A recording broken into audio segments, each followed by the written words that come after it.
I am what you call an Instagram influencer. I do touch up my photos, yes. But not by much, just a few tweaks here and there. I've gotten pretty good at faceting if I do say so myself. Thick, perfect.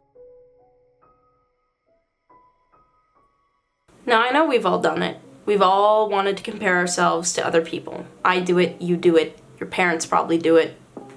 I think it's human nature. I think that we can get better at it, but a lot of us are stuck in this perpetual comparing ourselves to others, and I'm here to remind you guys, those photos are not real.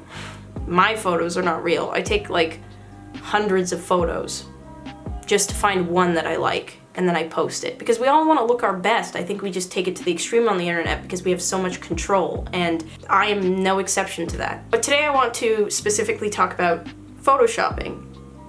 I know that a lot of you guys have been told that a lot of people on Instagram do it. They do.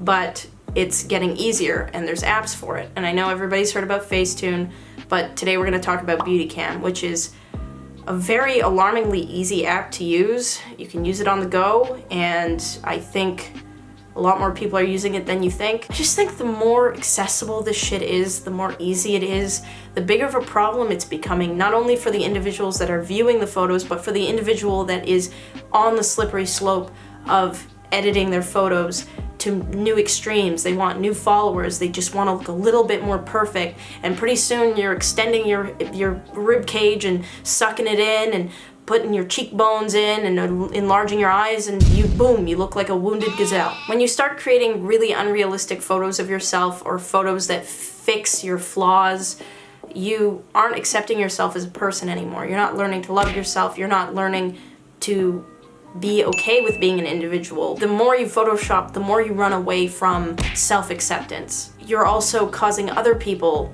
to not understand that it's okay to accept themselves, and you're giving people this idea that you are perfect, and it's a very detrimental thing to do. And I feel for both people, because I think that like this goes so deep into our self-esteem and how we see each other and how we see ourselves. And I think that the more we give into this easy, accessible photoshopping, the harder it's going to get for us to self-love and love each other and be happy. So I just want to at least educate people, at least talk to people about why it's good to just get off of the slippery slope, or don't even begin to do it. Because I'm not gonna lie to you guys, like, the worst feeling I have in the world is when I post a photo of me with a perfect angle that I've tried a million times and somebody says, I wish I looked like you. You don't. That's not even me. Trust me. Photoshopping has gotten to the point where it's like the Tour de France, where everyone is photoshopping just like everybody is doing steroids in the Tour de France. So you just feel like you have to do it to compete, and it just adds to the problem.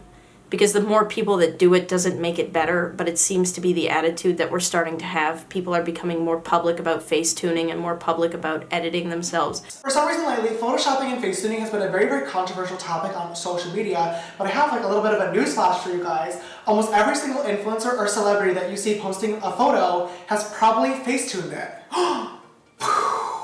And it's kind of covered under this veil of everyone's doing it. And you should always give in to peer pressure. But what if someone bad tells me to? Always.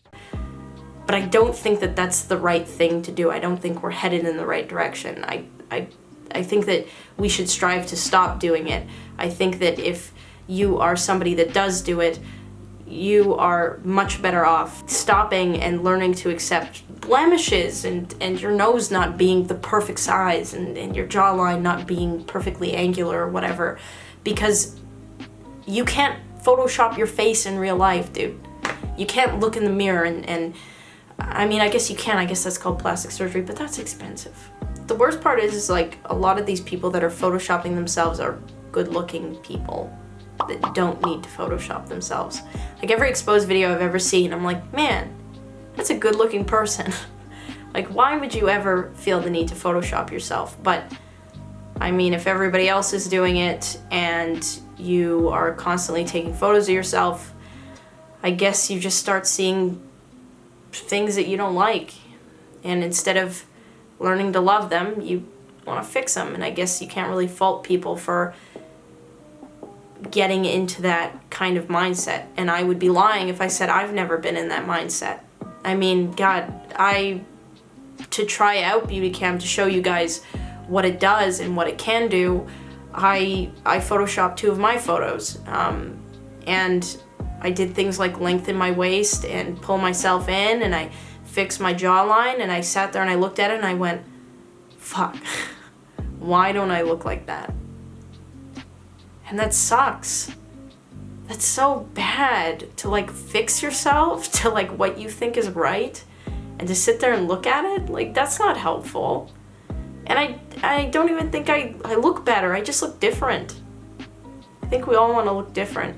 I'm still working on learning to love myself, and I think something like Photoshop or Facecam or whatever would really distract me from that and put me on a huge detour.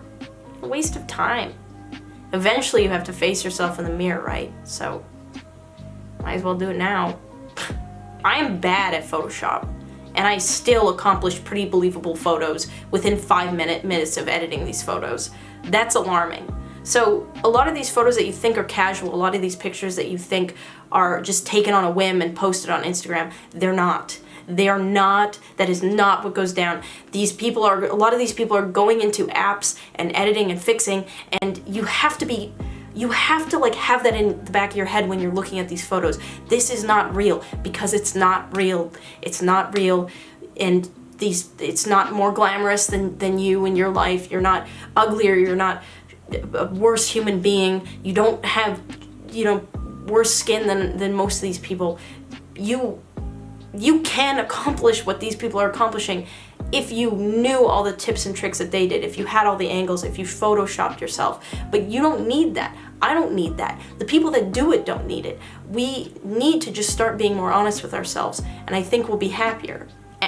Anyways, this is basically just a video to remind myself and remind you guys that we live in a weird, very manufactured world where people are able to choose how they appear very carefully and meticulously online, and I do not want people thinking that that is how a lot of these people look all the time.